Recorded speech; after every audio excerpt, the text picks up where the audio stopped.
ассалому алайкум дӯстон, хуш омадем ба шабакаи мо. Дар навори имрӯза барои шумо беҳтарин ва тозатарин хабарҳоро аз ҷаҳони ММА омода кардем. Лайкро зер кунед, мо боша наворро оғоз мекунем. Топови ҷангвари UFC дар вазни сабук Майкл Чендлер қоил шуд, ки коре ки дар Мухориба зидди Ҷейсон Гейҷ кард, дигар ягон вақт нахоҳад кард. биёед суханҳои Чендлерро гӯш мекунем. ман дигар чунин ҷангидан намехоҳам. 95% Мухориба и ба якдигар зарбазанӣ буд ва танҳо 5% Мухориба аз рӯи тактика буд. Мефаҳмед ман Оиди чӣ гап зада истодам? Бисёри одамо маро танқид карда гуфтанд, ки эй, агар ки ту каме тактикӣ кор мекардӣ ва шоу нишон намедодӣ, пас ту дар ин Мухориба ғолиб мешудӣ. Ростӣ ман ин суханҳоро беҳуда нагуфта истодам. ман мефаҳмам, ки ҳамаи ин суханҳо ба монанди баҳона баъди Мухориба садо медиҳад.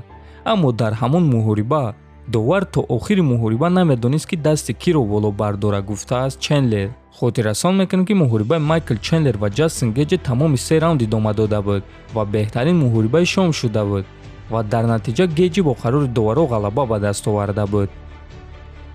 чанд рӯз пеш яке аз ҷангварони машҳури UFC Нейт Диаз Мухориба зидди Хамзат Чимаевро рад кард ва ӯро ҷангвари навкор номид. имрӯз боша президенти UFC Дана дар ин суханҳои Нейт Диаз фикрҳои худро баён кард. биён суханҳои ӯро гӯш мекунем. гӯш кунед, Хамзат қотили конкретӣ аст. ӯ ваҳшӣ аст ва ман ягон касро гунаҳгор намекунам, ки зидди Хамзат Чимаев ҷангидан намехоҳанд.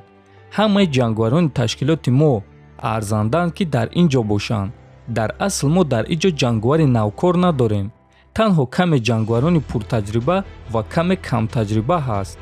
Хамзат Чимаев аз он шахсоне ҳаст, ки тайёр аст, ки бо любой ҷанговар дар любой вазн ва дар муҳлати кӯтоҳ муҳориба гузаронад. агар ки барои ӯ муҳориба боша, пас ӯ доимо ба кор мебарояд, гуфтааст вай. хотиррасон мекунем, ки чанд муддат пеш коргарони UFC гуфта буданд, ки барои ташкил кардани муҳорибаи навбатии Хамзат Чимаев каме душворӣ кашида истоданд, аз сабабе ки ҷангварони топи вазни нимёна бо ӯ ҷангидан намехоҳанд. худи Хамзат Чимаев айни ҳол дар рейтинги вазни нимёнаи UFC дар ҷои 11-ум қарор дорад. дӯстон, ба фикри худи шумо аз топ 10 ё аз топ 5 вазни нимёнаи UFC ки ба Хамзат Чимаев муҳорибаи вазнин дода метавонад? метавонед фикротонро нависед. шаби гузашта яке аз варзишгарони машҳури тоҷик Муин Гафуров, ки айни замон дар Амрико тамринҳои худро оғоз кардааст, аз муҳорибаи навбатии худ каме маълумот дод. Гафуров дар саҳифаи инстаграми худ пахши мустақим сар дод ва дар он гуфт, ки моҳи апрел муҳориба гузарондан мехоҳад ва кӯшиш карда истоданд, ки ин муҳориба дар ташкилоти UFC баргузор гардад. марҳамат, тамошо мекунем. широна алло, шумо хубе широна, хотон хуб. сайро зур рафтен сай. сайра бо кал дарга сах кардан дар кораи моҳи апрел да. نه سپارینگ رو ماده میبی چخله بس سپارینگ هم معروف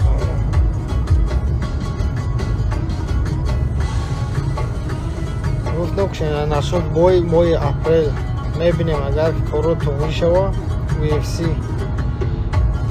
انشالله یادشین از میبرده UFC خدا دیکن خدا روزی باشه انشالله. اما چه بلاتور به فعل هر روز همجا گفتن که بیو کنترکت ما میاد سیل قبل اگه UFC که دیگه یکون جوش ندی نگانی هر روز همجا بلاتور نه دینا با بلاتور راجی چوکا دادی سلامتی خوبه کارو برو